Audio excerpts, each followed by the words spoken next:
পূর্ব বর্ধমানের জামালপুর ব্লকের আবুইঝাটি ১৯ নম্বর জাতীয় সড়ক ঠিক নাকা চেকিং যে স্পট রয়েছে জামালপুর থানার ঠিক সেই সংলগ্ন আবুইঝাটির যে ১৯ নম্বর জাতীয় সড়ক সকালবেলা 12:30 নাগাদ এই ভয়াবহ দুর্ঘটনা ঘটেছে।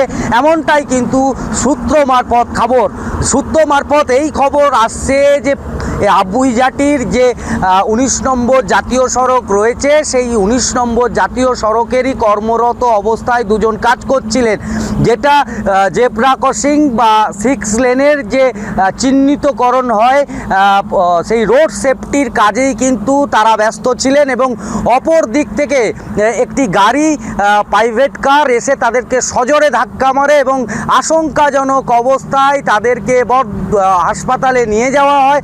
এবং যেটা সূত্র মারফত এই মুহূর্তে খবর যে দুজনেই কিন্তু মৃত্যুর সাথে পাঞ্জা লড়ছেন।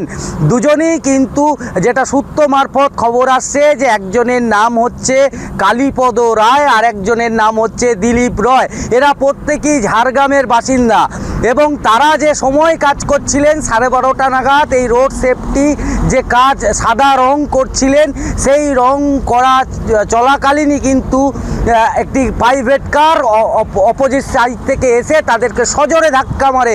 তড়িঘড়ি প্রশাসনের আধিকারিকরা ঘটনাস্থলে আসেন, পুলিশ আধিকারিকরা আসেন, তাদেরকে উদ্ধার করে সেখান থেকে কিন্তু হাসপাতালে পাঠানো হয়েছে। তবে এই মুহূর্তে তারা কিন্তু মৃত্যুর সাথে পাঞ্জা লড়ছেন এমনটাই জানতে পারা যাচ্ছে।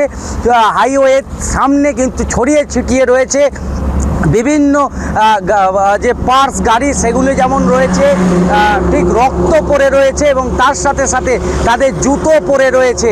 সব মিলিয়ে বলা চলে যে আজ ঠিক 12:30 নাগাদ এই ১৯ নম্বর জাতীয় সড়কেই ঘটে গেল ভয়াবহ দুর্ঘটনা।